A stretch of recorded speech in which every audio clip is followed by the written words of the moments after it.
नमः सिद्धेभ्यः।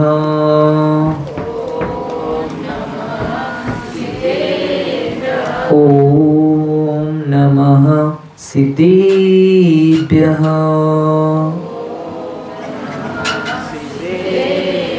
ॐ नमः सिद्धेभ्यः।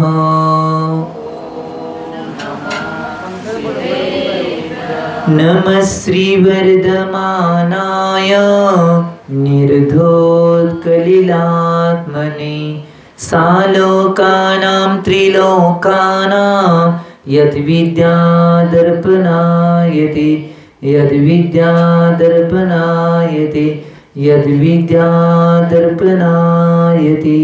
जय बोलो 24 भगवान की। देवादेव मूलनायक 1008 अष्टम तीर्थंकर श्री चंद्रप्रभा भगवान की। सिद्धांत शास्त्र की आचार्य भगवान श्री समदभद्र स्वामी की। 20वीं सदी के प्रथमाचार्य चर्चपति समाधि सम्राट गुरु नाम गुरु आचार्य शांति सागर जी महाराज की। संत शिरोमणि आचार्य गुरु श्री विद्यासागर जी महाराज की। प्रातस्मन्य शांतमूर्ति वासरत्नाकर आचार्य गुरु श्री सन्मत सागर जी महाराज की। मम दीक्षा गुरु युवासवन कांतरत्न आचार्य गुरु श्री चंद्र सागर जी महाराज की। परम पूज्य आचार्य गुरु श्री समय सागर जी महाराज की। अहिंसामय विश्व धर्म की। परम पूज्य विजय सागर मुनि महाराज की। भवी जी हो।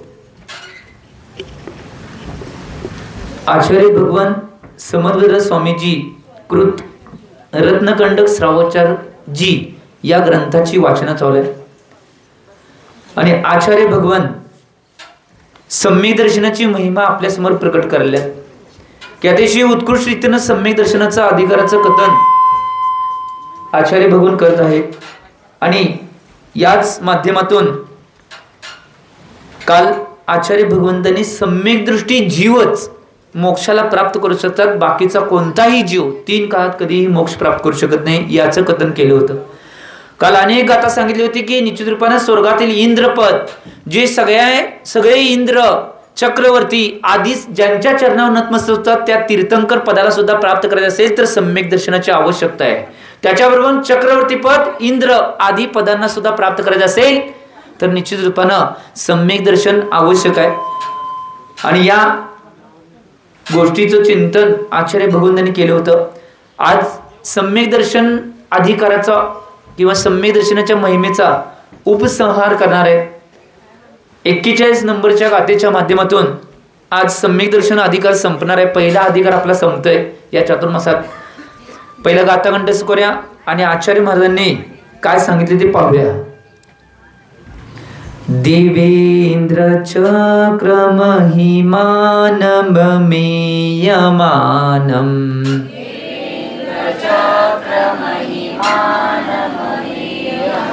देवेंद्र चक्रमहिमानं मेयमानं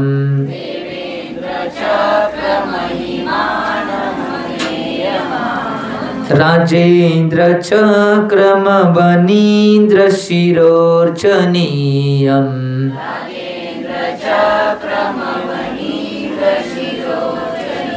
राजेन्द्र चक्रमवनीन्द्र शिरोर्चनीयम्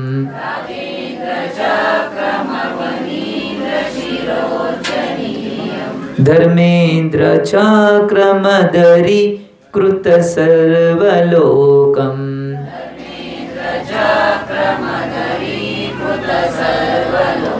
धर्मेन्द्र चक्रमधरी कृत सर्वलोकम्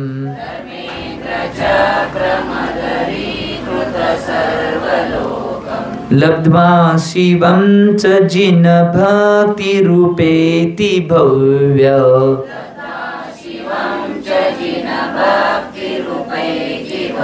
लब्ध्वा शिवं च जिन भक्ति रूपेति भव्य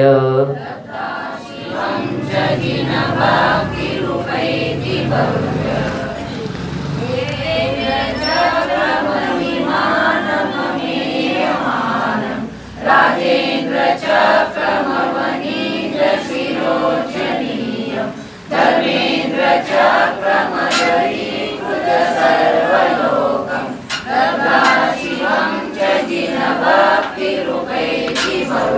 वसंत तिलका चालीमध्ये ही चाल आहे. दोन चालीमध्ये म्हणली जाते. एक तर भक्तांबरची जी साधी चाल आहे ती, आणि एक तर सुप्रभातची चाल.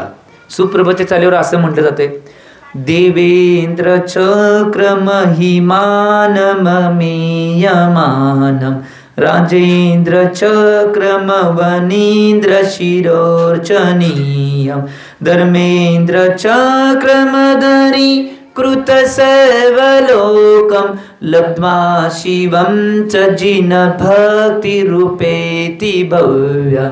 या दोन्ही चालीत म्हटलं जाते. कारण की वसंत तिलका चाल आहे ती भक्तांबरची जी चाल आहे त्याला वसंत तिलका चाल म्हणतात. छंदाचं नाव म्हणजेच ते जे छंदाचं नाव आहे ते वसंत तिलका आहे. त्या चालीवर ही गाथा आहे. कारण की सगळ्या अनुष्टुप चालीवर सगळ्या गाथा आहेत, परंतु ही 41 नंबरची जी गाथा आहे ती निश्चित रूपानं वसंत तिलका या चालीवर आहे. त्यामुळे दोन प्रकारे म्हटले जाते. एक भक्तांबर साध्या प्रमाणात आपण चारीवळी स्लो जसं म्हणतोय भक्तांबरच्या पहिली जुनी चाल ती, आणि दुसरी सुप्रभातची किंवा नवीन भक्तांबर म्हणण्याची पद्धत आहे त्या चालीवर हे म्हटले जाते. आज आचार्य भगवान या गाथेच्या माध्यमातून इथं आपल्याला सम्यक दर्शन महिमेचा उपसंहार करायल्यात. सम्यक दर्शन किती महत्वाचं आहे परत आणि समजावून सांगायल्यात. एक गोष्ट लक्षात घ्या, इथं आचार्य भगवान म्हणत आहेत जिन भक्ती भव्य, म्हणजे जिनेंद्र भगवंतांचा जो भक्त आहे तो भव्य भव्य जो भक्त आहे जिनेंद्र भगवंतांचा, अमेय मानम अपरिमित देवेंद्र चक्र महिमानम म्हणजे अपरिमित आणि देवेंद्रांच्या समूहाचं जे महत्व आहे ते अवनींद्र शिरोचनीयम राजांच्या मस्तकापासून जे पूजनीय आहेत, म्हणजे राजांचे मुकुट सुद्धा त्यांच्या चरणावर नतमस्तक होतात ते त्यांच्याकडून पूजनीय आहे. राजेंद्र चक्रम आणि राजांचे राजा इंद्र किंवा चक्रवर्तीचे जे चक्ररथ आहे अधिकृत सर्व लोकम, आणि 3 लोकाचे दास बनवून घेतलेले आहे असे धर्मेंद्र चक्रम. म्हणजे कोण? तीर्थंकर. धर्मचक्राला धारण करणारे कोण असतील तर ते तीर्थंकर. तीर्थंकर याला लब्ध्वा म्हणजे प्राप्त करतात, आणि तीर्थंकर पदाला प्राप्त करून या सगळ्या राजांच्याकडून चक्रवर्तीच्याकडून इंद्रांच्याकडून जे पूजनीय आहेत त्या सगळ्या पदांना प्राप्त करून परत तीर्थंकर पदाला प्राप्त करून शिवम मुक्ती को उपेते म्हणजे प्राप्त करतात. जे मागं सांगून आलंय ते सगळंच फक्त उपसंहार केलाय. एवढ्या सगळ्या पदांना निश्चितपणे ते प्राप्त करतात. एक गोष्ट लक्षात घ्या, आम्ही आमच्या जीवनामध्ये चिंतन करणं आवश्यक आहे की निश्चित रूपानं कुठलंही मोठं पद जर प्राप्त करायचं असेल तर त्याला अट आहे सम्यक दर्शन पाहिजेच. 3 तिकिटापैकी 1 तिकीट काढायलाच पाहिजे. पर्याय हुशार तुम्हीच म्हणला, पर्याय नाही. एक तर हातात पिंचिकमंडल घ्यायला पाहिजे, दुसरं प्रतिमा तरी घ्यायला पाहिजेत, नाहीतर मिथ्यात्व त्याग तर करायलाच. कोण कोण म्हणला? बोट वर काय जोऱ्यात करूनच बघा, आता मान खाली. एक गोष्ट लक्षात घ्या बघा, महत्वाची गोष्ट काय, एक जीवनामध्ये एक नाही का सांगालोय आचार्य महाराज बी 41 गाथेच्या माध्यमातून मिथ्यात्व त्याग करा करा का सांगाल्यात. तुमच्या मनाला आणि सगळ्या गोष्टींना मलिन करण्यासाठी सगळ्यात मोठं कारणभूत काय असेल तर अज्ञान आणि मिथ्यात्व आहे. तेच पहिला सोडा. आमचे आचार्य महाराज एक उदाहरण सांगायचे. श्यामच्या आई पिक्चर मधील किंवा पुस्तकामधील. श्याम म्हणजे कोण माहिती तुम्हाला? साने गुरुजी. त्यांना लहानपणी श्याम म्हटलं जायचं. ते श्याम ज्यावेळी लहान होता त्यावेळी तो आंघोळीला गेलता एकदा, आणि आंघोळीला गेल्यानंतर आंघोळ झाली आणि ते आईला तो काय म्हणतो माहिती काय, माझी आंघोळ झाली ऐक नाही, या जे स्नानघर आहे तिथनं का नाही माझ्या खोलीपर्यंत जायला का नाही सगळी इथं कपडे हातर, तुझी साडी काय असेल ते सगळं हातर, कारण की माझ्या पायाला घाण लागते, मी आंघोळ केलोय. त्यावेळी श्यामची आई श्यामला काय म्हणते माहिती काय, हे बघ श्याम, जीवनामध्ये का नाही तुझ्या पायाला अंगाला सगळ्याला घाण लागली तर चालेल, पण तू मनाला घाण लागून देऊ नकोस. आणि या एका वाक्यामुळं तो श्याम साने गुरुजी बनला आणि एक आदर्श शिक्षक म्हणून भारतामध्ये नावारूपास आले. आम्ही चिंतन करणं आवश्यक आहे. त्यामुळे आमच्यातलं जर नाही वाईट काय काढायचं असेल, खालचं वर्ण सगळं काढालोय, Lux, Santoor, Fair and Lovely, Pond's, फिसपीस, हे सगळं लावून निर्मळ वर्ण सगळं करायला आहे, परंतु आतलं मन नाही निर्मळ. मग काय करेल लक्ष आणि संतूर साबण? आत मनच निर्मळ नाही. वर्ण संतूर लावा, लक्ष लावा, मोती लावा, लॉय बॉय लावा. सांगितलं की सांगितलं. कुणाचा काय ब्रँड आहे ती सांगायला लागते हो. लॉय बॉय लावा. काय काय लावून उपयोग काय आहे सांगा मला. अंतरंगाला जर आम्ही निर्मळ करण्याचा प्रयत्न केलाय, अंतरंगाला जर उज्ज्वल बनवण्याचा प्रयत्न केला नाही, तर काही बाहेरच्या गोष्टी करून सुद्धा काही उपयोग नाही. ही गोष्ट लक्षात घ्या. आमच्या जीवनामध्ये जर अंतरंग उज्ज्वल बनायचं असेल तर या गुणांच्या मध्ये वाढ करणं आवश्यक आहे आणि धर्मामध्ये एक एक पायरी वर चढून जाणं आवश्यक आहे. ह्या गोष्टीची आवश्यकता आज समाजामध्ये. याचं चिंतन करा. कारण की एक गोष्ट लक्षात घ्या, एकदा जर अंतरंगातनं बाकीच्या वाईट गोष्टी, अज्ञान, मिथ्यात्व निघून गेलं, लय मोठी उपलब्धी प्राप्त करणार आहे. शुल्लक गणेश प्रसादजी वर्णींचं एक उदाहरण येते. शुल्लक गणेश प्रसादजी वर्णी, शुल्लक गणेश प्रसादजी वर्णी पूर्वाश्रममध्ये ब्राह्मण होते आणि त्याने जैन धर्माला स्वीकारून, सगळे वर्णीजी ब्राह्मण होते म्हणून त्यांना वर्णी पद होतं. वर्णी म्हणजे सगळ्यात हुशार. ज्यावेळी ते शुल्लक झाले, दोघे गणेश प्रसाद होते परत आणि तिघ चौघजण कोणतर जिनेंद्र वर्णी आणि कोणतर असेल, असे तिघ जण त्यांचे दीक्षित झाले. जैन धर्मामध्ये येऊन ब्राह्मण धर्मावाल्यांनी जैन धर्म स्वीकारून शुल्लक दीक्षा घेतलेली आणि आयुष्यभर शुल्लक राहिल्याने शेवटला समाधी मरण, गणेश प्रसादांचं समाधी मरण तर आचार्य भगवान विद्यासागरांच्या सानिध्यात झाले. उत्कृष्ट समाधी सांडली होती आणि एवढे चारित्र्यामध्ये कठोर होते, निश्चित रूपाने एवढे कठोर होते. एकदा त्यांचं सांगितलं होतं की एकदा काय झालं माहिती काय, शुल्लकची चर्या करत असताना, साधना वेगवेगळ्या गावात असताना एका गावामध्ये ते समयसारचा स्वाध्याय करवत होते. समयसारजी ग्रंथ म्हणजे किरकोळ ग्रंथ नाही. कर्णानेकच्या ग्रंथांचा अभ्यास करणे म्हणजे लोखंडाची फुटाणे खाल्ल्यासारखं आहे. काय म्हटलं मी? कर्णानेकच्या ग्रंथांचा अभ्यास करणे म्हणजे लोखंडाचे फुटाणे खाल्ल्यासारखं आहे. फुटाणं खाऊ शकतोय? दात राहतील काय? तसं कर्णानेकचा अभ्यास पचवायचा म्हणजे निश्चित रूपाने सगळ्या गोष्टींना नाही, शास्त्रानं आणि सगळ्या गोष्टींना तयार आम्ही असायला पाहिजे. आणि गणेश प्रसादजी वर्णी, शुल्लकजी बऱ्याच अपार ग्रंथ संहितेचा अभ्यास केलेले एक व्यक्तिमत्व, संस्कृत प्राकृत सगळं कंठस्थ असणारे व्यक्तिमत्व. आणि काय झालं, योगायोगानं कर्मच्या उदयामध्ये नाही त्यांच्या पाठीमध्ये एक मोठा फोड उठला आणि त्यावेळी तो फोड उठल्यानंतर डॉक्टर आले. त्यांना काही दिवसानंतर माहीत झालं ते फोड उठलाय ते. त्याचे वेदना बिदना ज्यावेळी जाणवायला लागल्या त्यावेळी माहीत झालं. मग त्याने डॉक्टरांना दाखवलं. डॉक्टर म्हणले हा जर फोड काढला नाही तर यांच्या प्राणाला धोका आहे, प्राणाला धोका आहे. मग डॉक्टर म्हणले तुम्ही परमिशन द्या, एकच नुसतं इंजेक्शन. नाही म्हणले, इंजेक्शन चालणार नाही. मग बिन इंजेक्शनचं करू शकत नाही का म्हटली गणेश प्रभू. करू शकतोय परंतु तुम्हाला सहन व्हायला पाहिजे. काय नाही म्हणले. त्यावेळी तिथले जे त्यांच्याजवळ असणारे त्यांचे भक्त होते त्यांना म्हणले समयसारजी ग्रंथ आणा. या अंतरंगाची विशुद्धी असल्यानंतर सम्यक्तेमध्ये दृढ असणारे व्यक्ती किंवा आपल्या चर्येमध्ये दृढ असणाऱ्या व्यक्तींचं काय साधना होऊ शकते आणि किती विशुद्धी असते हे सांगावले मी. त्यांनी समयसारजी ग्रंथ आणून फोडात ठेवला. त्यांनी स्वाध्याय चालू केला आणि स्वाध्याय चालू केला. डॉक्टरांना सांगितलं तुम्ही चालू करा. समयसारजी ग्रंथ वाचायला लागले. ग्रंथ वाचत असे बसले की ग्रंथ वाचत असताना पाठीमागं काय चालू आहे याच्याकडे कुठलं लक्ष नाही. ग्रंथ वाचत एवढ्यामध्ये तेवढे तल्लीन झाले, इकडे सगळं पूर्ण करून सुद्धा झालं तरी त्यांना खुणवायला लागलं की झालंय सगळं, तरी सुद्धा ग्रंथ वाचत होते. एक ऊ केलं नाही आणि चू केलं नाही. बिन कुठलं भुलीचं इंजेक्शन वगैरे देतात सगळा तो फोड होता तो सगळा तसाच काढला. मी काय सांगाले, जोपर्यंत या गुणांच्या लिस्टमध्ये किंवा तिकिटांच्या लिस्टमध्ये आम्ही येत नाही तोपर्यंत एवढी विशुद्धी आम्हाला प्राप्त होणार नाही. आणि पहिली विशुद्धीचं कारण, पहिला अंतरंगाचे मूळ, बाकीच्या वाईट गोष्टी जाण्याचं मूळ कारण कोणतं असेल तर ते मिथ्यात्व आणि अज्ञान आहे. ते पहिला त्याग करायला पाहिजे. याचं चिंतन जीवनामध्ये जेवढ्या प्रमाणात आम्ही करता येईल तेवढं करण्याचा प्रयत्न करा. कारण की महत्त्वाचं आहे. ही गोष्ट लक्षात घ्या. जेवढ्या प्रमाणात आम्ही हे काय करता येईल तेवढ्या प्रमाणात या गोष्टींचं चिंतन आणि मनन आम्ही आमच्या जीवनामध्ये करणं आवश्यक आहे.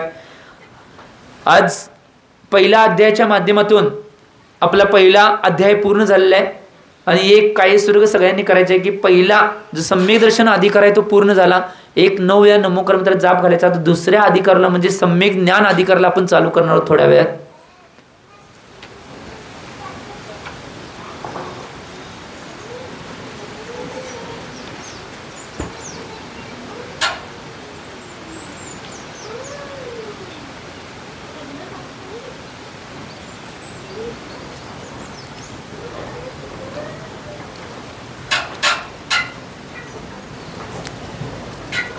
दुसऱ्या अधिकाराची सुरुवात आचार्य भगवान समर्थ स्वामीजी करणार आहेत आणि त्या दुसऱ्या अधिकाराच्या सुरुवातीच्या माध्यमातून सम्यक ज्ञानाचं स्वरूप आणि सम्यक ज्ञानाचं लक्षण पहिल्याच गाथेमधून सांगणार आहेत की सम्यक ज्ञान काय आहे, त्याचं स्वरूप काय आहे, त्याचं लक्षण काय आहे, की सम्यक ज्ञान कशा प्रकारचं असतं, या सगळ्या गोष्टींचं चिंतन म्हणून 42 नंबरच्या श्लोकाच्या माध्यमातून करणार आहेत.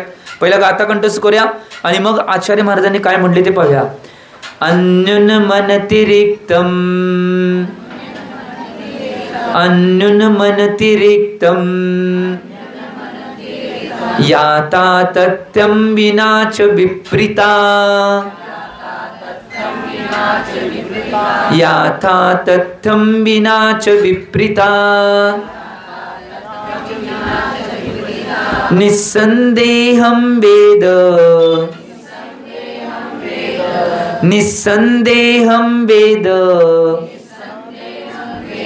यदा हुस्तज ज्ञानमागमिनः यदा हुस्तज ज्ञानमागमिनः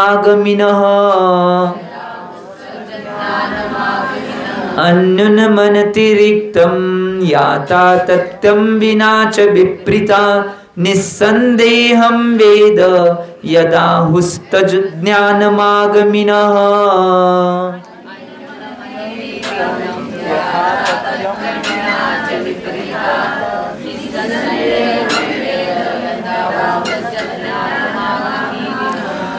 आचार्य भगवान समर्थ स्वामीजी या 42 नंबरच्या गाथेच्या माध्यमातून सम्यक ज्ञानाचं स्वरूप आणि सम्यक ज्ञानाचं लक्षण सांगायला काय म्हणतात बघा. अन्युन मनतिरिक्तम याथा तत्तम विनाच विपरीतात निस्संदेहं वेद यदा हुस तज ज्ञान मागमिनः. इथं काय म्हणलं बघा.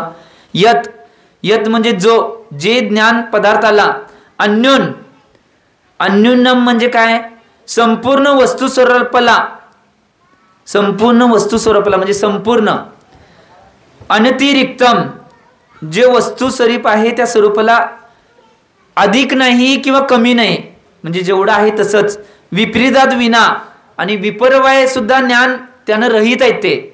याता तत्तम आणि पदार्थाचे जे स्वरूप आहे ते निसंदेह म्हणजे शंकारहित आहे, कुठलीही शंका नाही त्यामध्ये, शंकारहित. वेद म्हणजे जाणतात, तत् त्याला, आगमिन जे शास्त्रज्ञ आहेत किंवा ज्ञानी आहेत, ज्ञानम त्याला सम्यक ज्ञान आहू म्हणजे सांगितलेलं आहे. एक गोष्ट लक्षात घ्या, जे पदार्थाचं स्वरूप आहे ते जास्त नाही कमी नाही, पदार्थाचं स्वरूप जसं सांगितलंय तसंच आहे, ते विपरीत नाही किंवा त्याच्यामध्ये कुठलाही शंका नाही, हे जे ज्ञान आहे त्याला सम्यक ज्ञान म्हणतात, समीचीन ज्ञान. मी बरोबर सांगितलं होतं. एक गोष्ट लक्षात घ्या, सम्यक ज्ञान याचा अर्थ काय, समीचीन ज्ञान. समीचीन ज्ञान म्हणजे जे खरं आहे ते म्हणजे सम्यक ज्ञान. मी परवा एक उदाहरण सांगितलेलं प्रथमाचार्य शांतीसागर महाराजांचं, की श्रवण बेगोसनं समडोईच्या दिशेला येताना वाटेत एका मठामध्ये गेलते आणि त्यावेळी मठामध्ये ते लिंगायत मठ होता आणि प्रवचन केले. प्रवचन केल्यावर का नाही सोडायला ते लिंगायत स्वामी गेलते. त्यावेळी ते लिंगायत स्वामी महाराजांना म्हणले की महाराजजी तुमचं सगळं प्रवचन मला कळलं, दोनच गोष्टी कळल्या नाहीत, सम्यक्त्व आणि मिथ्यात्व. त्यावेळी शांतीसागर महाराज त्या लिंगायत मठाच्या मठाधीशांना काय म्हणले माहिती काय, लय सोपं आहे म्हणले. तर काय आहे, सम्यक्त्व म्हणजे सत्य आणि मिथ्यात्व म्हणजे असत्य, हेच आहे सम्यक्त्व आणि मिथ्यात्व. जे खरं आहे ते सम्यक्त्व आहे आणि जे खोटं आहे मिथ्यात्व आहे. मी म्हणलो नाही, शांतीसागरांचं सांगालोय, तुम्ही लगेच माझ्याकडे मोठे डोळे करून बघू नका, आणि की महाराज लगेच आणि मिथ्यात्वाकडे आल्यात. एक गोष्ट लक्षात घ्या, 4 महिने सुटका नाही, सारखं गाडी फिरून तिथंच येणार. जोपर्यंत सोडत नाहीत कोण कोण तोपर्यंत सोडणार. हा, हे आणि बरं आहे. त्यामुळे एक गोष्ट लक्षात घ्या, आम्ही आमच्या जीवनामध्ये चिंतन करणं आवश्यक आहे की या गोष्टीनुसार जेवढं काही करता येईल तेवढं आम्ही करणं आवश्यक आहे. कारण की आचार्य भगवंतांनी स्पष्ट रूपात सांगितले, सम्यक ज्ञान आहे ते समीचीन आणि सत्य आहे, त्या सत्याची बाजू आम्ही धरणं आवश्यक आहे. मला एक सांगा, जीवनामध्ये सत्य असल्यावर तुमचं जीवन तुम्ही व्यवस्थित चांगलं जीवन जगणार आहे का असत्य जीवनामध्ये असल्यावर जीवन चांगलं जगणार आहे? सांगा गिजवणेवाले. सत्य, हुशार. वागायचं मात्र म्हणले बघा असत्य. नुसतं सांगायचं जीवनात जर सत्य घेतलं तर जीवन चांगलं आदर्शमय जगणार आहे आम्ही, आणि वागताना मात्र असत्य, हा उपयोग नाही. एक गोष्ट लक्षात घ्या, जे आम्ही सांगतोय जे बोलतोय तेच करायला पाहिजे. खरं खरं तेच करायला पाहिजे, याचं चिंतन करा. त्यामुळे एक गोष्ट लक्षात घ्या. आणि त्याच्या पुढून जाऊन एक सांगतो उदाहरण बघा. आजपर्यंत सम्यक ज्ञान किंवा जिनवाणी आजपर्यंत किती अशी तत्व आहेत, किती असे वेगवेगळे संदर्भ किंवा वेगवेगळे ज्ञानाचे प्रकार येतात. त्यामध्ये किती असे आहेत की त्या ज्ञानाच्या गोष्टींना किंवा वेगवेगळ्या संदर्भांना आम्ही खोडू शकतोय. परंतु आजपर्यंत जिनवाणी आणि भगवंतांच्या समोशरणामध्ये खिरलेली वाणी कधीही 3 काळात खोडली गेली नाही. का सांगाले? याचं मूळ कारण सम्यक ज्ञान खरं आहे हे सांगायचं आहे. पहिला गोष्ट लक्षात घ्या, बऱ्याच जणांच्या मनामध्ये संदेह येतोय की समोशरणामध्ये भगवंतांची जी वाणी खिरते ती सगळी सत्य कशी आहे, अशा बऱ्याच जणांच्या मनामध्ये शंका किंवा निजरूपानं मनामध्ये संदेह येतोय की हे कसं काय. साधी गोष्ट आहे. तुम्हाला माहिती आहे समोशरण बघितलंय तुम्ही? भगवंतांचं समोशरण पंचकल्याण पूजेत तर बघितलं असेल किंवा बघितलंय नाही? त्यात कोण कोण असते? त्या समोशरणामध्ये कोण कोण विराजमान असते? सगळे जीव असतात. कोण कोण ती जीव सांगा की? सगळे असतात, मला माहिती की देव, मनुष्य, तिर्यंच आणि त्यागी, माताजी, महाराज, केवली, श्रुत केवली आहेत की नाही? आहे काय? सगळं सांगितलं तुम्ही समोशरणामध्ये. मला यात नाही एकच सांगायचं आहे, मला सिद्ध करायचं आहे की भगवंतांची वाणी जी खिरत असते ती 100% सत्यच असते हे सिद्ध करायचं. त्या ठिकाणी तुम्ही म्हटला मुनी असतात, केवली असतात, श्रुत केवली असतात. 2 हे महत्वाची नाव आहेत, श्रुत केवली आणि केवली. त्या समोचरणामध्ये भगवंतांची वाणी खिरत असताना केवली आणि श्रुत केवली सुद्धा असतात. जर भगवंतांची वाणी खिरताना एक जरी शब्द असत्य आला असता तर त्या केवली आणि श्रुत केवलीने त्याच्यावर आक्षेप घेतला असता. आजपर्यंत अनादिकाळापासून एवढ्या वेळा समोचर लागल्यात, कुठल्याही वाणीवर, भगवंताच्या वाणीवर कुठल्याही केवल्याने श्रुत केवलीने कधी आक्षेप घेतलाय. म्हणजे ती भगवंतांची वाणी 100% खरीच आहे. ही गोष्ट लक्षात घ्या. 3 काळात खोटी होऊ शकत नाही. हे सिद्ध होत आहे, हे उदाहरण आहे. याचं चिंतन आम्ही जीवनामध्ये करणं आवश्यक आहे. आणि आजपर्यंत एक सुद्धा जिनवाणीचं कोणतंही वाक्य आहे, त्या जिनवाणीच्या वाक्याला कधी कोण खोडून काढण्याचा प्रयत्न केलाय का बघा? कधी निघालं नाही. परंतु बाकीचे ज्ञान, बाकीचे संदर्भ आहेत ते सगळे खोडून काढण्याचा प्रयत्न बऱ्याच जणांनी केलाय. त्यामुळे निश्चित रूपानं सम्यक ज्ञान हे खरंच आहे, सत्यच आहे. ही गोष्ट लक्षात घ्या. आम्ही चिंतन करण्याचे सगळं ज्ञान आहे ते सगळं ज्ञान निश्चित रूपानं खरं आहे, सत्य आहे, कारण की समीचीन आहे, कारण की भगवंतांची वाणी आहे. आणि त्या वाणीला निश्चित रूपानं सम्यक ज्ञानाच्या रूपामध्ये घेतलेलं आहे. आता पुढच्या गाथेमध्ये याच ज्ञानाचे 4 भेद आचार्य भरवून करतात. याच ग्रंथामधून ते भेद आल्यात. प्रथमानुयोग, कर्णानुयोग, चरणानुयोग आणि द्रव्यानुयोग हे 4 भेद. आणि त्यातील जे 4 भेद पडलेले आहेत ज्ञानाचे, त्या प्रत्येक भेदाचं कथन आचार्य भगवान करणार आहेत. की काय सांगितले आहे त्या ज्ञानामध्ये काय असते याचं सगळं कथन आचार्य भगवान करणार आहेत. पहिला निश्चित रूपानं आपण ती गाथा कंठस्थ करूया आणि आचार्य महाराजांनी काय सांगितले ते पाहूया. प्रथमानुयोग मर्त्या, प्रथमानुयोग मर्त्या,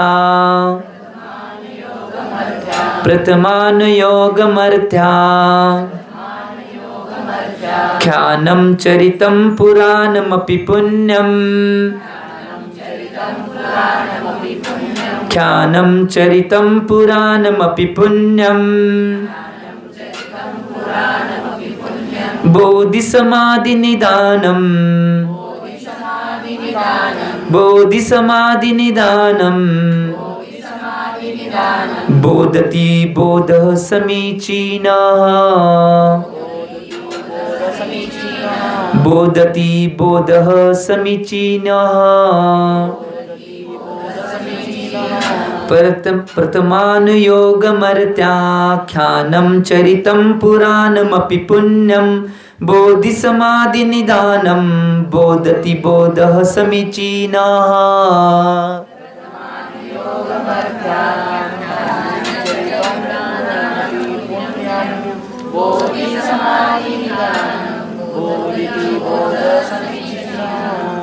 आचार्य भगवान, एक गोष्ट लक्षात घ्या, आचार्य भगवान इथं प्रथमानेकचं स्वरूप काय सांगाल्यात आणि प्रथमच्या स्वरूपानुसार प्रथमानेकीची काय माहिती आहे हे सगळं निश्चित रूपानं आचार्य भगवान कथन करल्यात की प्रथमानेकचं स्वरूप काय आहे, प्रथमानेक कुठल्या ग्रंथाची, वेगवेगळे ग्रंथ सगळ्या ज्ञानाचे 4 भेद केल्यात. मग प्रथमानेक नावाचं जे ज्ञानाचा प्रकार आहे तो काय आहे, त्यात काय काय असते याचं स्वरूप या गाथेच्या माध्यमातून सांगल्यात. काय सांगतात बघा. प्रथमानियोग मर्त्याख्यानम चरितम पुराणमपि पुण्यम बोधी समाधी निदानम बोधती बोधः समीचीन. इथं काय समीचीन बोध, समीचीन बोध म्हणजे सम्यक ज्ञान, सम्यक ज्ञान. अर्त्याख्यानम, अर्त्याख्यान म्हणजे परमार्थाचं व्याख्यान करणारा आहे. आणि काय चरितम, एका पुरुषांच्या आश्रित घेऊन कथा, पुराणम किंवा 63 शलाका पुरुष आहेत त्यांच्या आश्रित कथा, अपि आणि पुण्यम पुण्य स्वरूप, बोधी समाधी निदानम. बोधी समाधी निदानम याचा अर्थ काय आहे, एक गोष्ट लक्षात घ्या.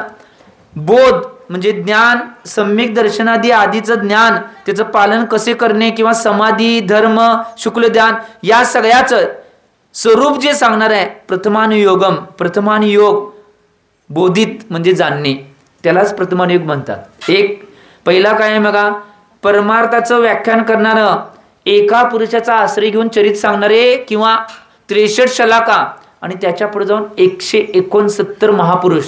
63 शलाका पुरुष आहेत आणि 169 महापुरुष आहेत. या सगळ्या पुरुषांची चरित्र ज्यामध्ये असतात, पुराण ज्यामध्ये असतात त्याला प्रथमानुयोग म्हणतात. सम्यक दर्शनाला दूर करण्यासाठी सगळ्यात आवश्यक अंग कुठला असेल तर प्रथमानुयोग आहे. जे आपण संध्याकाळच्या सत्रामध्ये श्रीराम कथाच्या माध्यमातून पद्मपुराणची वाचना करले ते प्रथमानुयोगचा ग्रंथ आहे.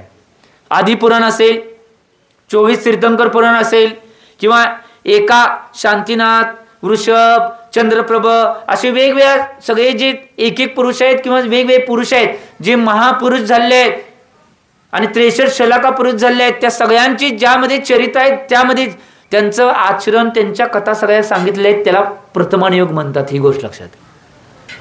आणि हे प्रथमानुयोग आपल्या जीवनाला एक बोध देत असतात की त्यांनी त्या असं वागलं होतं म्हणून त्यांचं असं झालं, म्हणून आम्ही असं वागल्यावर असं आमचं होणार आहे म्हणून ती शिकवतंय, म्हणून तिला प्रथमानुयोग म्हणतात.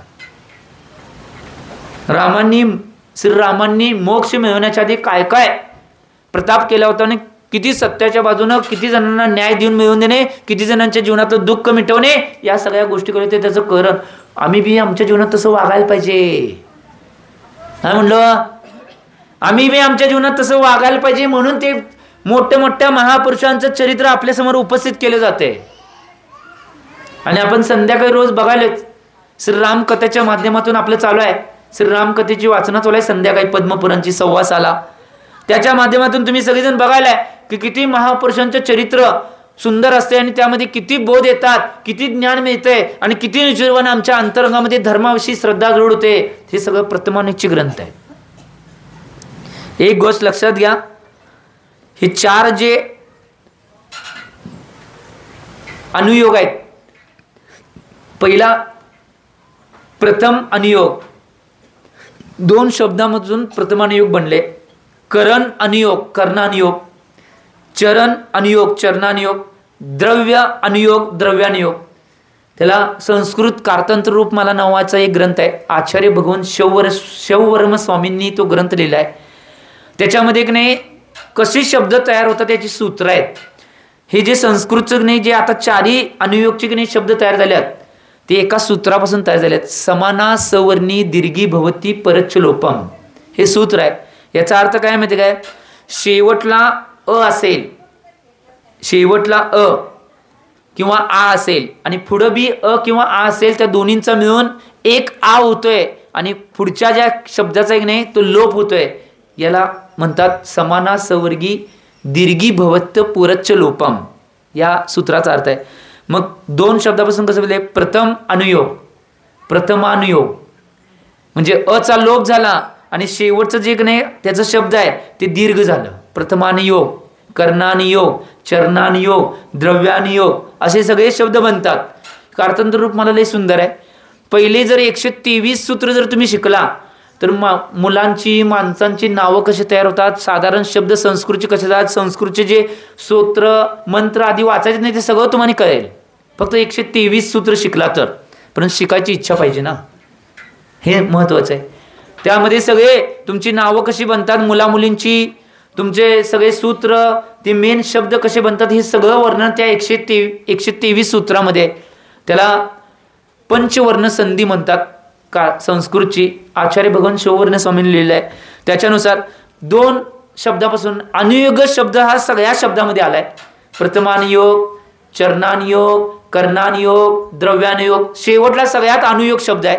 अनुयोग शब्द काय सांगतोय माहिती का? अनुयोग याचा अर्थ काय म्हणजे एक गोष्ट लक्षात घ्या. प्रथमानुयोग, कर्णानुयोग, चरणानुयोग, द्रव्यानुयोग समजावून सांगण्याच्या शैलीला अनुयोग म्हणतात. काय म्हणलो मी? समजावून सांगण्याच्या शैलीला अनुयोग म्हणतात. मग प्रथमानुयोग म्हणजे प्रथम जे ग्रंथ आहेत ते समजावून सांगितले. 63 शलाका पुरुषांचे चरित्र आहेत, पुराण आहेत, त्यांना समजावून सांगण्याची शैली म्हणजे प्रथमानुयोग. कर्णानुयोग मध्ये काय आहे? गणित किंवा परिणाम, ज्यामध्ये परिणामांची एकरूपता आणि गणिताची एकरूपता आहे ते समजावून सांगितले आहे, त्याला कर्णानुयोग म्हणतात. चरणानुयोग म्हणजे काय? ज्यामध्ये मुनींचं श्रावकांचं चारित्र्य सांगितलंय समजावून, त्याला चरणानुयोग म्हणतात. आणि द्रव्यानुयोग ज्यामध्ये द्रव्यांचं सगळं माहिती समजावून सांगितलंय त्याला द्रव्यानुयोग म्हणतात. कळलं? सोप्या भाषेत आहे ही गोष्ट.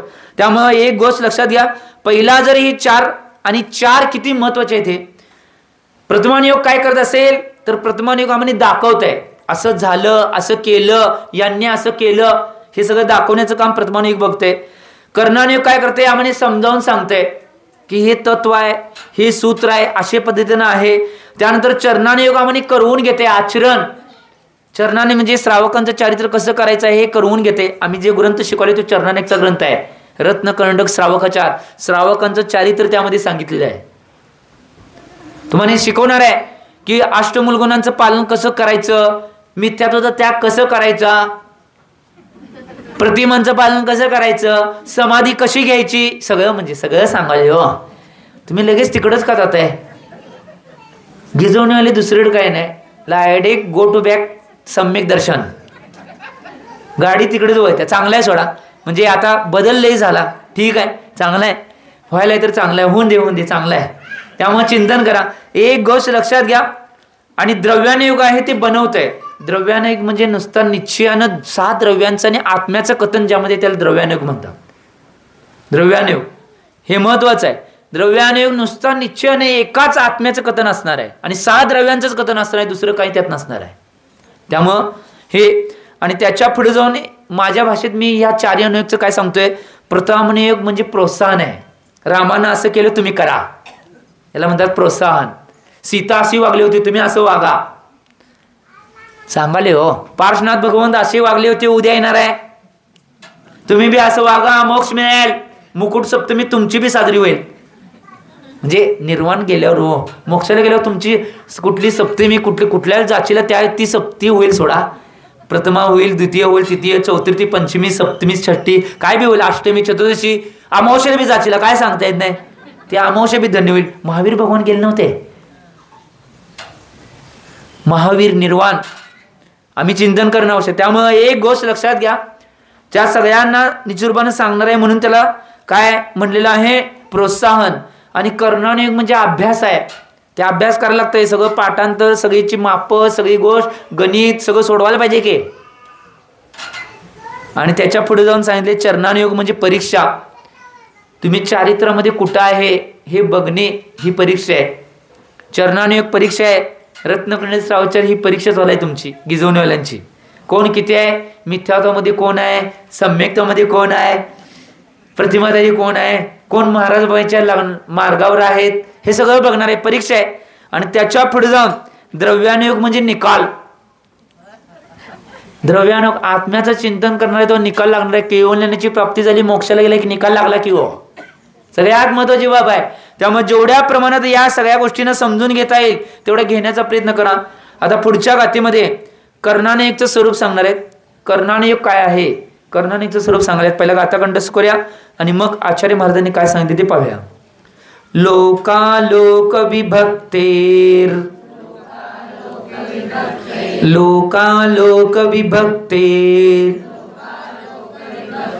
युग परिवृत्ते चतुर्गतीनां च युग परिवृत्ते चतुर्गतीनां च आदर्शमिव तथा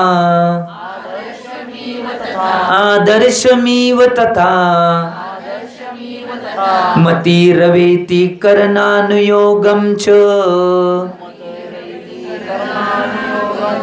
मतिरवेति करणानुयोगं च लोकालोक विभक्ते युग परिवृत्तेश्चतुर्गतीनां च आदर्शमिव तथा मतिरवेति करणानुयोगं च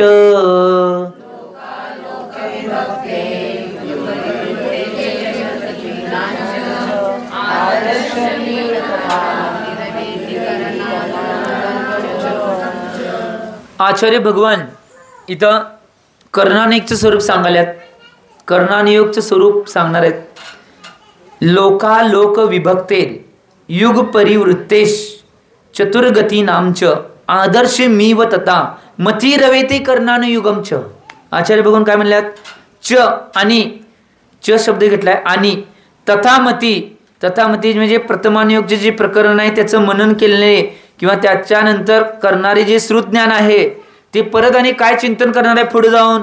लोकालोक विभक्ते लोकाकाश अलोकाकाश याच्या विभागामध्ये युग प्रवृत्ते म्हणजे युगाचं परिवर्तन कसं होतंय उत्सर्पणी अवसर्पणी याच्या माध्यमातून च आणि चतुर्गतीनाम नरगती त्रियंच गती मनुष्यगती देवगती या 4 गतींच्या माध्यमातून आदर्शम यु दर्पण म्हणजे आदर्श यु म्हणजे दर्पणा समान अवेती म्हणजे जाणताय.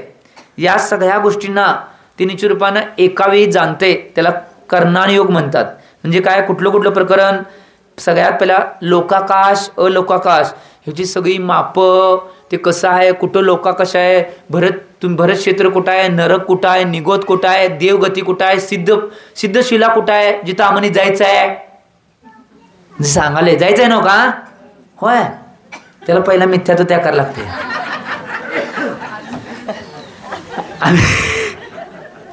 आम्ही चिंतन करणं आवश्यक आहे. एक गोष्ट लक्षात घ्या यामध्ये म्हणजे मला सांगायचं आहे की लोकाकाश अलोकाकाश सगळी माप सगळं सांगितलं आहे. त्यानंतर उत्सर्पणीने अवसर्पिणी काळ म्हणजे काळाचं परिवर्तन होतंय. आता तुम्ही कुठल्या काळात आहे पंचम काळात. पहिला काळ काय आहे त्याच्यात माणसं कसली असतात ते किती काळाचा असतोय त्या माणसांची उंची किती असत्या त्यांची आयु किती असते हे सगळं त्यात सांगितलेलं असते. दुसरा काळ तिसरा काळ चौथा काळ पंचम काळ आणि षष्ठम काळ. एक गोष्ट लक्षात घ्या. आता विषय आलाय म्हणून सांगतो विषय आलाय म्हणून सांगवले आम्ही एक गोष्ट लक्षात घ्या. पंचम काळामध्ये पंचम काळ किती वर्षाचा असतोय माहिती आहे. आता मध्ये विषय आलाय म्हणून सांगवले 21,000 वर्षाचा असतोय. आत्ता त्यातलं फक्त 2551 चालू आहे. किती 2551 फक्त चालू आहे. सकाळी म्हणतोय का आपण भक्तीचे 2551 महावीर निर्वाण सवत 2551 क्रोधी नाम सर म्हणते काय ते 2551 चालू आहे 21,000 मधलं. परत षष्टम काळ 21,000चा आहे. का धर्म करा पुरुषार्थ करा किंवा तिकिटापैकी एक तिकीट काढा का म्हणतोय आम्ही उगाच खुळ लागले व्या म्हणे. त्याचं मूळ समजून घ्या. एक गोष्ट लक्षात घ्या कारण की सम्यक तो जर धारण केलं नाही आम्ही कुठल्या गतीत कुठं फिरणार आहे कोणास ठाऊक. आणि षष्टम काळात जन्म होणे म्हणजे रे पंचम काळात 5 फुटाची माणसं असतात 5 फूट 6 फूट. षष्टम काळात 1.5 फूट आहे सगळी. अग्नी नष्ट होणार आहे पंचम काळाच्या अंती. अग्नी नष्ट होणार आहे अग्नी नसणार आहे. त्यामुळे जेवण करतो घर बांधतो असलं काही भानगड नाही. सगळी ती माणसं उघडून आगडी इकडे तिकडे फिरणार एकमेकांना खाणार एकमेकांना निचुरबानं कुणाविषयी काय नसणार आहे. कुठली फळं झाडं पानं फुलं काय दिल जर ते खाणार. अग्नीच नाही आणि स्वयंपाक कुठला करताय. षष्टम काळातला अवस्था सांगवलंय ती 21,000 वर्षाची आहे. आणि आता काल परिवर्तित होत असताना उरपाटा होतोय पुढचा. आता एक अवसरपणी काळ संपल्यानंतर उत्सर्पणी काळ येणार आहे. तो उलटा येतोय तो 6व्यापासून चालू होतोय. म्हणजे जर 6वा काळ झाला तर परत आणि 6वा काळ येणार. तो 21,000 वर्षाचा, परत पंचम काळ घेणार तो 21,000 वर्षाचा, आणि परत चतुर्थ काळ येणार त्यावेळी तीर्थंकर होणार, महापद्म नावाचे भविष्यकालीन पहिले तीर्थंकर. 21 21 21 21 84,000 वर्ष झाले. जर यात न वाचायचं असेल तर निश्चितपणे चांगल्या ठिकाणी जाऊन बसा ना. सम्यक दर्शन जर प्राप्त केलं, तिकिटापैकी एक जरी तिकीट काढला, देवगतीमध्ये जर निवांत, कमीत कमी आयु 10,000 वर्ष, जास्तीत जास्त 33 सागर, म्हणजे बरोबर नाही हो सगळा काळ निघून जायला, तीर्थंकर यायला आम्ही इथं जन्म घेणार, मग साधना करणार, इथं मोक्षात जाणार. चांगलं आहे की नाही? म्हणून धर्म करायचा आहे. म्हणून सांगालोय तिकिटापैकी एक तिकीट काढा, हे महत्वाचं आहे. म्हणून महत्वाचं आहे. आणि जर काढला नाही, षष्टम काळात जन्म झाला, काय दुःख, किती सहन करणार, काय नसणार आहे. हे खरं आहे, सत्य आहे. हे उगाच सांगत नाही, शास्त्रात सगळं लिहून ठेवलंय म्हणून सांगतात. हे सगळं होणार आहे. त्यामुळे एक गोष्ट लक्षात घ्या, याच्या आधी आम्ही शहाणं झालो तर चांगलं आहे, नाही शहाणं झालं तर बेस्ट ऑफ लक तुम्हाला. हो, तुमचं तुम्ही बघा, यान मोडत निम माडली, नमदो कल्याण माडती. चिंतन करा, या गोष्टीचं तुम्ही चिंतन करा, महत्वाची गोष्ट आहे. म्हणून सांगवले, एक गोष्ट लक्षात घ्या, काय सांगितलं, युग परिवर्तन म्हणजे उत्सर्पणीने उत्सर्पणीचे परिवर्तन, आणि काय 4 गती, 4 गतीची माप किती आहेत, 4 गती कुठं आहेत, 4 गतीमध्ये कुठली माणसं राहतात, ते जीव कसे असतात, त्यांचं काय काय, हे सगळं या कर्णानुयुगमध्ये असते. म्हणजे नरगती, तिर्यंज गती, देवगती आणि मनुष्यगती, या 4ही गतींचं सगळं दर्पणापर्यंत ज्ञान करून देणारे ते कुठला आहे, कर्णानुयोग. 24 ठाणा, 148 कर्म प्रकृती, जीवाचे 53 भाव, त्यानंतर गोमटसार कर्मकांड भाग 1 भाग 2, गोमटसार जीवकांड भाग 1 भाग 2, हे सगळे ग्रंथ आहेत ने, ते कर्णानुयोगचे आहेत. त्यात परिणामांची आणि सगळी मापते नसतात. किंवा 3 लोकाचं त्रिलोक पन्नेती, तिलोय पन्नेती नावाचा ग्रंथ आहे, आचार्य भगवान यती विश्वरूप स्वामींचा. तो बी त्या 3 लोकांचं सगळं वर्णन, माप, नरगती कुठं आहे, त्यात काय काय असते, जीव कुठं राहतात, काय काय राहतात, हे सगळं वर्णन केले, त्याला कर्णानुयोगचे ग्रंथ म्हणतात. करण हा शब्द 2 अर्थाच्या योगाने ठेवलाय. करण म्हणजे परिणाम आणि करण म्हणजे गणित, हे दोन्ही अर्थ आहेत करण शब्दाचे. त्यामुळे करण म्हणजे गणित बी होत आहे आणि करण म्हणजे परिणाम बी होतात. ज्या ठिकाणी परिणामांची विशुद्धी किंवा परिणामांची काय काय सिस्टीम आहे हे बी सांगितलंय, आणि ज्या ठिकाणी गणित बी सांगितले, तुम्ही कुठं आहे, काय सिस्टीम. 24 ठाणा, 148 जीवाचे 53 भाव जर ग्रंथ केले तर आपल्याला कळते जीव काय आहे, कशी सिस्टीम आहे, सगळं कळते. मग या ग्रंथानुसारच का नाही, हे ग्रंथ म्हणजे का नाही 100% नियमच आहे. या ग्रंथानुसारच आम्ही सांगतोय की 4 गतीत जे जीव आहेत, त्या गतींचं जे गुणस्थान आहे, त्यातलं नरगतीचं गुणस्थान 1 ते 4 आहे. 1 ते 4च्या वर कधी जाऊ शकत नाही नरगतीचे जीव. तिर्यंच गतीचं गुणस्थान 1 ते 5, 1 ते 5 गुणस्थानच्या वरती जाऊ शकत नाहीत. देवगतीचं गुणस्थान 1 ते 4, 1 ते 4 जाऊ शकत नाही. आणि मनुष्य गतीचं गुणस्थान 1 ते 14. श्रेष्ठ कोण झालं सांगा? येते ना का जरा आकडं, का शिकला नाही? 1 ते 14 या अपेक्षेनंच सांगतोय मी. शंका समाधान मध्ये जे विषय आलते त्याविषयी या अपेक्षेनंच सांगितले. गुणस्थानामध्ये बघा, सगळ्यात श्रेष्ठ कोण असेल तर मनुष्यातले जीव सगळ्यात श्रेष्ठ आहेत सगळ्या गतीमध्ये. कारण की या गतीला जंक्शन गती म्हणतात. जसं मिरज जंक्शन असते की, किंवा तुमच्या इथं कुठलं बेळगाव जंक्शन आहे, त्या जंक्शन मधनं सगळ्या दिशेला गाड्या जातात. तसं मनुष्यात एकमेव गती मनुष्य गती आहे की कुठल्या बी गतीमध्ये नाही, आणि त्याच्या पुढे जाऊन पंचम गती मोक्षामध्ये सुद्धा जाऊ शकतो. हे जंक्शन असलेला मनुष्य आहे. देवगतीतला कोणी जीव जायचा असेल तर 2 ठिकाणी जाणार आहे, एक तर मनुष्यात किंवा तिर्यंच्यात. नरकातला जाणार आहे तो 2 ठिकाणी जाणार आहे, एक तर तिर्यंच्यात किंवा मनुष्यात. तो देवांच्यात जाणार नाही. मनुष्यातला जाणार आहे तो कुठे बी जाऊ शकतोय, ही गोष्ट लक्षात घ्या. नरकातला जाणार आहे तो 2 ठिकाणीच. त्यामुळे सगळ्यांना लिमिटेशन्स आहेत, मनुष्याला लिमिटेशन आहे. म्हणून सगळ्यात श्रेष्ठ संयम धारण करणारे कोण असतील तर मनुष्य आहेत, ही गोष्ट लक्षात. आणि आम्ही आराधना करत बसतोय ते देवांची, जे 1 ते 4 गुणस्थानामध्ये आहेत. गुणस्थानाचा जरा अभ्यास करा. आणि आजकाल जे शिकवलं जाते निश्चित रूपानं सगळं ज्यांना काही माहीत नाही, शास्त्राचा अभ्यास नाही, त्यांना नुसतं ठोपलं जाते. यांच्यावर चिंतन करा या गोष्टीचं. जरा अभ्यास केला तर कळेल काय आहे. वाचाल तर वाचाल, नाहीतर मराल. काय म्हणलो? वाचाल तर वाचाल, नाहीतर ही गोष्ट महत्वाची आहे. जर आम्ही वाचलो, ग्रंथाचा स्वाध्याय अभ्यास केला, ज्ञान केलं, तर माहित होणार आहे काय आहे यात. आणि उगाच काय माहित नसते, अर्ध्या हकुंड पिवड होतोय, हो असं का करलाय, काय करलोय, ये इथं तुला सांगतो शास्त्र काय आहे, काय करलोय ते. कुणाला काय माहित नसते ती बी उगाच विचारले. सिस्टीम ही सांगली दक्षिण भारताची, त्यामुळे दक्षिण भारतात घोळ आहे. चिंतन करा या गोष्टीचा. त्यामुळे एक कुबड्या घेऊन चालण्यापेक्षा नाही, कुबड्या घेऊन चालू नका, स्वतः ज्ञान बनवा, स्वतःच्या पायावर चला. कुबड्या घेऊन चालणे याचा अर्थ काय माहिती काय, दुसरी काय सांगतील ते ऐकायचं आणि करायचं, याला कुबड्या घेऊन चालणे म्हणतात. जरी मी सांगितलं असेल, विदेशसागर स्वतः सांगितलं असेल, तरी विदेशसागर कुठल्या शास्त्रात सांगितलं जरा काढून बघा, परीक्षा करा आणि मग स्वीकारा. मी म्हटलं नाही माझं स्वीकारा, कारण की कुठलीही गोष्ट शास्त्राशिवाय आम्ही बोलणार नाही. मी म्हणलं नाही शांतीसागराने काय सांगितले स्वीकारा, विद्यासागराने काय सांगितले स्वीकारा, सन्मती सागराने काय सांगितले स्वीकारा, विदेशसागराने काय सांगितले स्वीकारा. मी म्हणलं नाही. ते त्यांनी जे सांगितलं आहे ते कुठल्या शास्त्रात आहे बघा, कसोटीच्या दगडावर घासा आणि मग स्वीकारा. आम्ही म्हणलं नाही, आम्ही सांगतोय तेच खरं, जे खरं आहे तेच आम्ही सांगतोय. काय म्हणलो कळलं, याचं चिंतन करा या गोष्टीचं. म्हणून सांगवले जरा ज्ञान पाहिजे, ज्ञानाच्या गोष्टी पाहिजेत. कर्णानेकचा अभ्यास केल्यानंतर सगळं गोम कळतंय बघा. कोण काय काय करले, कोण कुठं आहे, कुठं कुठल्या अवस्था आहेत, सगळं गोम कळतंय. कारण कर्णानुयोग म्हणजे सूत्र ग्रंथ, सूत्र सगळे नियम सगळे त्या कर्णानुयोगमध्ये आहेत. ही गोष्ट लक्षात घ्या. धवला, जय धवला, महाधवला, षटखंडागम आदी सगळे ग्रंथ आहेत ते की नाही, सगळे कर्णानुयोगचे ग्रंथ आहेत. सगळे त्यात सूत्र आहेत आणि सगळे तत्व आहेत, ते 100% खरेच आहेत, त्यात कुठला बदल नाही. आज फक्त माणसांची दिशाभूल कुठल्या ग्रंथाच्या माध्यमातून केले, प्रथमानुयोग. ते नुसता एक आदर्श दाखवायसाठी आहे तुम्हाला पुढ्यात, तो सूत्र ग्रंथ नाही. ह्या प्रथमानुयोग मध्ये असं सांगितलं, हे केलंय करा, काय करा, नुसतं दर्पण आहे ते. यांनी चारित्र असं केलं म्हणून दाखवायचा प्रथमानुयोग. आणि अनुयोग प्रथमानुयोग असतोय त्या कथागणे जसं कुणाला येईल तसं नाही, त्या फुगवून फुगवून सांगितल्या जातात, कारण की ते पटावं आणि करावं म्हणून. ही गोष्ट लक्षात घ्या. खरा सूत्र ग्रंथ कोणता असेल, कर्णानुयोगचे जे ग्रंथ आहेत ते सगळे सूत्र म्हणजे 100% बरोबर आणि 100% सत्य, भगवंतांची वाणी म्हणजे कर्णानुयोग आहे. ही गोष्ट लक्षात घ्या. याचं चिंतन आम्ही करणं आवश्यक आहे. आज सगळा गदारोळ व्हायला ते याच्यामुळेच व्हायलाय.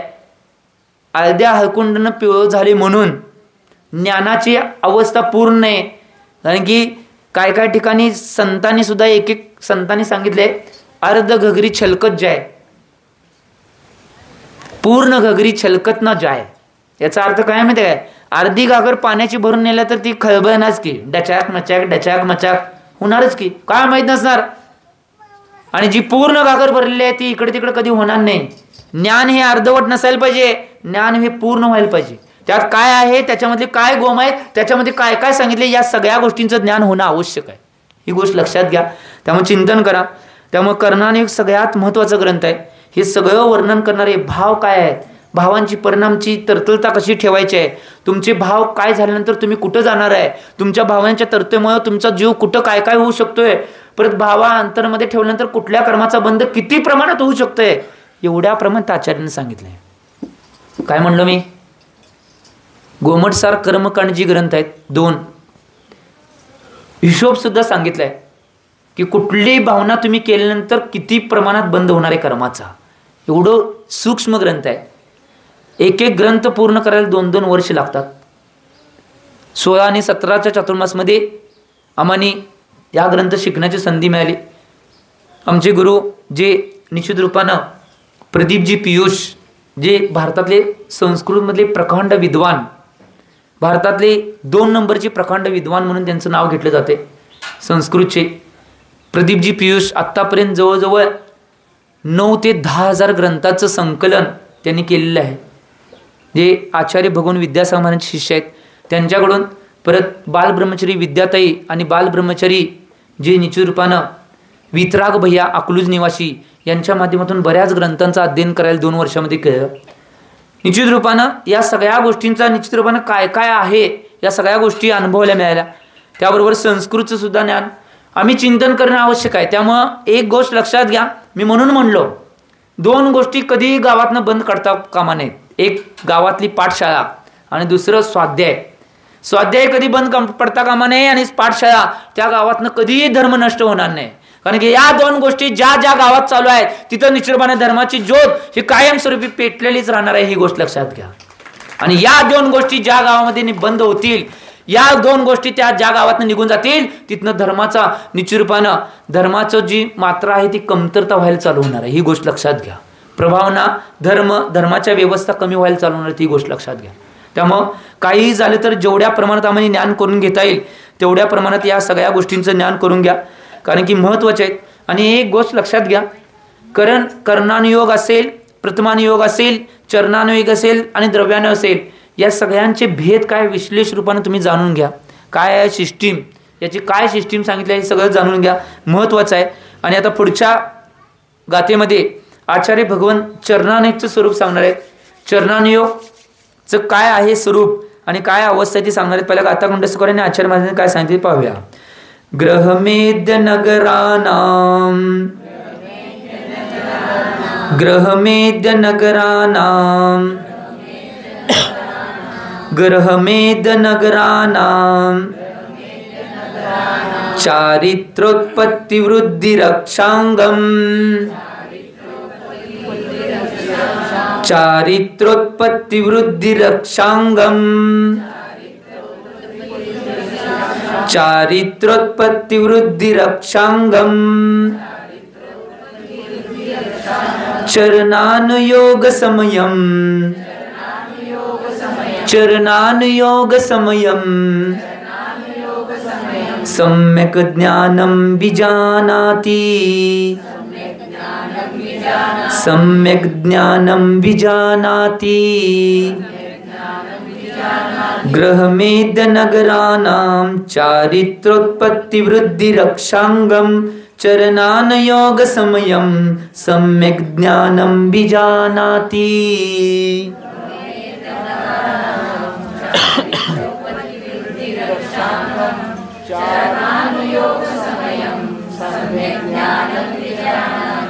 आचार्य भगवान समर्थवीर स्वामीजी चरणानुयोगचं स्वरूप सांगायला. चरणानुयोग म्हणजे मी मगाशी सांगितलेलं, ज्या ग्रंथामध्ये श्रावकांचं आणि मुनींचं चारित्र्य सांगितलं जाते त्याला चरणानुयोग म्हणतात. ते चारित्र्य कसं असते, श्रावकांचं चारित्र्य काय असते, कसं वागायचं, कसं बोलायचं, कसं चालायचं, कसं चर्या करायची, धर्मपालन कसा करायचा, पुढं कसं जायचं, किंवा मुनींचं आचरण, चारित्र्य, त्यांच्या कुठल्या गोष्टी आहेत, प्रतिमाधारांनी त्यांचं चारित्र्य कसं करायचं, हे सगळ्या गोष्टी या चरणानुयोगमध्ये सांगितल्या असतात. काय सांगतात बघूया. ग्रहमेद्य नगरानाम चारित्रोत्पत्ति वृद्धि रक्षांगम चरणानुयोग समयम सम्यक ज्ञानम विजानाति. इथं काय म्हणतात बघा. सम्यक ज्ञानम म्हणजे सम्यक ज्ञान. ग्रहमेद्य नगरानाम, ग्रहमेद्य नगरानाम म्हणजे श्रावक आणि मुनींचे. ग्रहमेद्य अनगारानाम, अनगार म्हणजे मुनी आणि ग्रहमेद्य म्हणजे श्रावक. श्रावकांचं आणि मुनींचे चारित्रोत्पत्ती वृद्धी रक्षांगम म्हणजे चारित्र्याची उत्पत्ती कशी, त्याची वृद्धी कशी आणि त्याची रक्षा कशी करायची, याचं सगळं स्वरूप चरणानुयोगम, चरणानुयोग शास्त्रामध्ये विजानती म्हणजे जाणतंय सांगितलेलं आहे. एक गोष्ट लक्षात घ्या. सम्यक ज्ञानाच्या माध्यमातून श्रावकांचं आणि मुनींचं चारित्र्य, त्याची उत्पत्ती कशी करायचं, चारित्र्य कसं पालन करायचं, त्या चारित्र्यामध्ये वृद्धी कशी करायची आणि त्या चारित्र्य जे आम्ही नियम घेतले आहेत, व्रत घेतले आहेत, त्याची रक्षा कशी करायची, या सगळ्याचं स्वरूप ज्यामध्ये सांगितलं आहे त्याला चरणानुयोग असं म्हणतात. आणि त्याला चरणानुयोगमध्ये ती सगळी माहिती सांगितली आहे, ही गोष्ट लक्षात घ्या. आम्ही चिंतन करणार आहे. त्यामध्ये रत्नकंटक, श्रावकाचार असे 84 प्रकारचे ग्रंथ आहेत. श्रावकाचारचे, श्रावकांची माहिती सांगणारे 84 प्रकारचे श्रावकाचार आहेत. आणि मुनींच्या विषय असेल त्यामध्ये निश्चित म्हणून मुनींच्यामध्ये मूलाचार मुख्य रूपाने आहेत. मूलाचार आहे, त्या मूलाचारमध्ये नाही मुख्य रूपाने मुलींचं चारित्र्य काय असते हे सगळं सांगितलेलं आहे. आर्यिकांचं चारित्र्य काय सांगितलंय, ऐलक शुल्लक शुल्लिकांचं चारित्र्य काय हे सगळं त्यात सांगितलंय. त्यानंतर निश्चित रूपानं असे जे श्रावकांचे आणि मुनींच्याकडे आचरणाचं कथन करणारे ग्रंथ आहेत त्याला चरणानुयोग म्हणतात. चारित्र्याचं कथन करणारे, त्यांनी कसं वागायचं, काय करायचं, कुठल्या गोष्टी. म्हणून चातुर्मास मुख्य कर्तव्य याकडे मुनींचा चातुर्मास असतोय.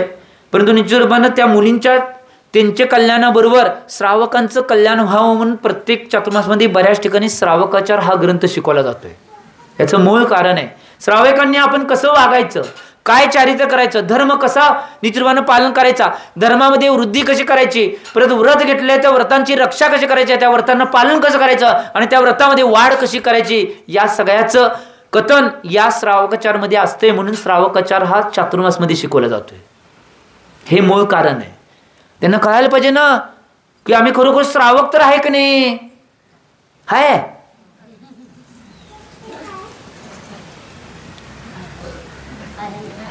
हाय खरं. श्रावक शब्दाचाच अर्थ काय माहिती आहे? 3 शब्द आहेत त्यात, श्र व क. श्र म्हणजे श्रद्धा, व म्हणजे विवेक आणि क म्हणजे क्रिया. जो श्रद्धावान, विवेकवान आणि क्रियावान आहे तो श्रावक आहे. पहिली अट आहे मिथ्यात्व सोडून सम्यक्तामध्ये येणे. श्रद्धावान मी म्हणलो नाही बाबा, जे सांगाल ते सांगाल तुम्ही आणि परत म्हणताय तिथे तिथे महाराज. आता जे आहे तेच आहे. पहिला श्रद्धावान पाहिजे, मग त्याला विवेक यायला पाहिजे. काय करायचं काय करायचं नाही, कुठल्या गोष्टी सोडायच्या कुठल्या गोष्टी घ्यायच्या, कुठलं आचरण करायचं नाही कुठलं आचरण करायचं, हे सगळं विवेक मध्ये आहे. म्हणजे ज्ञान, विवेक म्हणजे ज्ञान आहे, सम्यक ज्ञान. पहिला सम्यक दर्शन आहे. श्रद्धा म्हणजे सम्यक दर्शन असायलाच पाहिजे. तो श्रावक आहे. तुम्ही श्रावक आहे? आता मौन आहे बघा. आणि क्रिया म्हणजे सम्यक चारित्र्य, क्रिया म्हणजे आचरण. जे काही श्रद्धा आम्ही केलेले आहे आणि जे काही आचरण सांगितलेलं आहे त्या आचरणाचं पालन करणे, ज्याचं ज्ञान करून घेतलं आम्ही आणि त्या ज्ञानाचं आता आपल्या क्रियेमध्ये आणायचं, आचरण करायचं, याला सम्यक चारित्र्य म्हणलं. म्हणून श्रद्धावान, विवेकवान आणि क्रियावान. श्रद्धा म्हणजे सम्यक दर्शन, विवेक म्हणजे सम्यक ज्ञान आणि क्रिया म्हणजे सम्यक चारित्र्य. ही गोष्ट लक्षात घ्या. त्यामुळे स्टेप बाय स्टेप जायला पाहिजे ना, ही गोष्ट महत्त्वाची आहे. त्यामुळे आम्ही आमच्या जीवनामध्ये याचं चिंतन करणं आवश्यक आहे. त्यामुळं एक गोष्ट लक्षात घ्या, आम्ही या जीवनामध्ये चिंतन करणं आवश्यक आहे.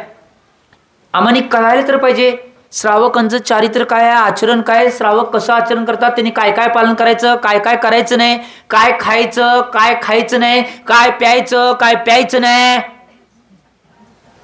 सन्मत सागर महाराज आमचे कायम म्हणायचे, कायम म्हणायचे सन्मत सागर महाराज, ज्याला काय लिहायचं याच्यापेक्षा काय लिहू नये कळतंय हा खरा लेखक. ज्याला काय गायचं याच्यापेक्षा काय गायन करू नये हे ज्याला कळतंय तो खरा गायक. ज्याला काय बोलायचं याच्यापेक्षा काय बोलू नये हे कळतंय तो खरा व्याख्याता. आणि त्याच्या पुढे जाऊन आचार्य महाराज सांगायचे, ज्याला काय खायचं काय प्यायचं याच्यापेक्षा काय खाऊ नये काय पिऊ नये हे कळते त्याला जैन म्हणतात. आम्ही याचे चिंतन करायचं आहे. आम्ही जीवनामध्ये काय काय करायचं याच्यापेक्षा काय करू नये हे पहिला कळायला पाहिजे. आम्ही जैन आहे, जैनांच्या मध्ये निश्चितपणे कुठल्या गोष्टी खायची नसतात कुठल्या गोष्टी प्यायची नसतात हे पहिला कळायला पाहिजे. सगळ्यात महत्वाची बाब आहे. आज ह्या पहिला कुठनं सुरुवात होत असेल, सगळ्या गोष्टींची, मनाची, वचनाची, कायेची, सगळ्याची, शरीराची शुद्धी करायची असेल, कुठनं सुरुवात असेल तर आमच्या किचन पासून सुरुवात होते. स्वयंपाकघर, त्याला तुम्ही किचन केलंय, किचन. स्वयंपाकघर चांगलं होतं, किचन मध्ये घोळ आहे, सगळ्या खालनं 3 बुट्ट्याच असतात. चिंतन करणं आवश्यक आहे. या गोष्टीचं आम्हाला कळायला पाहिजे. आम्ही काय खायचंय काय प्यायचंय, काय खायचं नाही काय प्यायचं नाही, तर आम्ही जैन आहे. नाहीतर काय करा माहिती काय, मंत्र देतो. काय करायचं माहिती काय, आता सांगितले की जैन आहे त्यांनी कांदा लसूण खायच नाही, अभक्ष वस्तू खायच नाही. आता ते खात असताना काय म्हणायचं माहिती काय, खात असताना म्हणायचं आमच्या धर्मात सांगितलंय खायचं नाही, मी निर्लज्ज होऊन खातो म्हणायचं, खायचं. निर्लज्जम सदासुखी. किती दिवस खाताय बघायचंय मला, रोज म्हणायचं. असं मंत्र दिलाय, हो चांगला मंत्र आहे. आमचे आचार्य महाराज कायम सांगायचे, सन्मत सागर महाराज, मंत्र म्हणायचं आणि खायचं रोज. हे खायला सांगितलंय, मी निर्लज्ज आहे म्हणायचं आणि खायचं.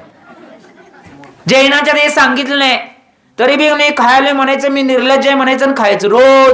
एक दिवस असा येईल तुमचं मन स्वतः सांगेल, अरे निर्लज्ज होऊ नको, सोडे काय खाण्यात आहे सगळं सोडून टाका. निर्माण जैनत्वाचं जे ओरिजिनल पालन आहे, जैन आचरणाचं जे पालन आहे ते ओरिजिनल पालन करे, हे तुमचं मन स्वतः सांगेल.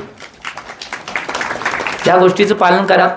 उद्याच्या भागामध्ये चरणानेकचं अजून राहिलेलं स्वरूप आणि द्रव्यानेकचं स्वरूप उद्याच्या भागामध्ये आचार्य भगवान सांगतील. ते उद्याच्या भागामध्ये त्याचं काय आचरण आहे, काय गोष्टी आहेत ते उद्याच्या भागामध्ये आचार्य भगवान सांगतील. मी एवढीच भावना करतो की एक गोष्ट लक्षात घ्या. तुम्ही पहिला आजच्या याच्यामधून एवढीच भावना मी अशी करतोय की प्रथमानुयोग, कर्णानुयोग, चरणानुयोग, द्रव्यानुयोग या सगळ्या ग्रंथांचा अभ्यास जरा जरा जेवढ्या जमेल तेवढा आपल्याला करायला हरकत नाही. तुम्ही करावं एवढी भावना करतो. त्याच्यामुळे तुम्हाला निश्चितपणे खऱ्या धर्माची आणि जैनत्वाची माहिती होईल आणि त्या जैनत्वाला प्राप्त झाल्यानंतर तुम्ही व्रतामध्ये इच्छेला एवढी भावना करतो. आणि आजच्या वाणीला पर्यंत तो जे बोल आचार्य भगवान श्री सन्मती सागरजी महाराज की